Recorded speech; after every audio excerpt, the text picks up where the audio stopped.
Assalamualaikum everyone. I hope you all are doing super good at your home. So this is me Alina Aamir और आज हम जिस topic पे बात करने वाले हैं वो है PCOS. तो सबसे पहले तो मैं आपको इस टर्मिनोलॉजी के बारे में बताती चलूँ कि terminology is basically what it stands for. So PCOS stands for polycystic ovarian syndrome और जैसे कि आपको नेम ही इंडिकेट कर रहा है, poly means many and cystic means many cysts, and ovary means that it is lying in the ovarian duct of female, and S stands for it's a syndrome.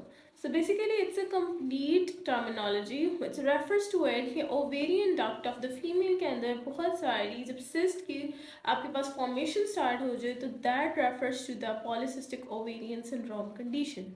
So now let's talk on कि आप इसको कैसे consider करेंगे, कि आपको कैसे पता चले कि आपको ये कंडीशन है या नहीं.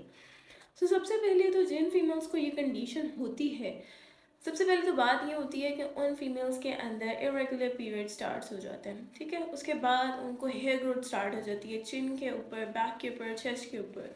सेकेंडली उनके एक्नी कंडीशन जो है वो मज़ीद प्रिवेल करना शुरू हो जाती है. पीरियड साइकिल इरेगुलर होने के साथ साथ पेनफुल पीरियड स्टार्ट होते हैं. पेनफुल पीरियड्स हो रहे हैं, हैवी ब्लीडिंग हो रही है या फिर पीरियड्स हो ही नहीं रहे, स्पॉटिंग हो रही है, मिस हो रहे हैं पीरियड्स, तो they all comes under that condition. ऐसे फीमेल्स को हेडेक का इशू बहुत ज़्यादा रहता है, डिप्रेशन और स्ट्रेस भी उनका एक मेजर फैक्टर होता है. और जब वो अपनी लैब फाइंडिंग्स के अंदर जाती हैं तो सबसे पहले तो जब वो सिम्टम्स अपने डॉक्टर या फिजिशियन को बताती हैं तो डॉक्टर उन्हें सबसे पहले रिकमेंड करता है कि आप अल्ट्रासोनोग्राफी के करवाएं, जिसके थ्रू उन्हें पता चलता है कि उन्हें सिस्ट उनके ओवेरियन डक्ट के अंदर फॉर्म.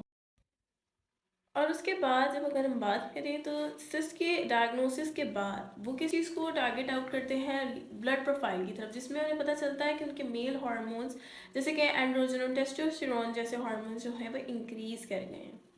सो यहाँ से आपको बहुत सारी चीज़ें क्लियर हो जाती हैं कि आपका FSH, LH ये दोनों हार्मोन्स होते हैं. उसके अलावा एंड्रोजन, टेस्टोस्टेरोन ये भी हार्मोन्स है. इनकी लैब फाइंडिंग से आपको बहुत अच्छे से क्लियर हो जाता है कि आपको PCOS की कंडीशन है या नहीं.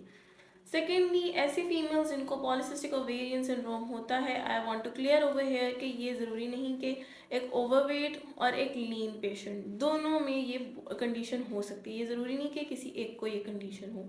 और सेकेंड थिंग कि आपकी फर्टिलिटी को इफ़ेक्ट कर सकती है, आपको कैंसर की तरफ भी मूव करवा सकती है. सो मेक श्योर कि आप इसको अच्छे लाइफस्टाइल के अकॉर्डिंग इसको क्योर करें. That's all. डोंट टेक, क्योंकि ये सब चीज़ें लाइफ का पार्ट है. अच्छे से पॉजिटिव रहें तो लाइफ के अंदर पॉजिटिव चीज़ें स्टार्ट हो जाएंगी इंशाल्लाह. Take care.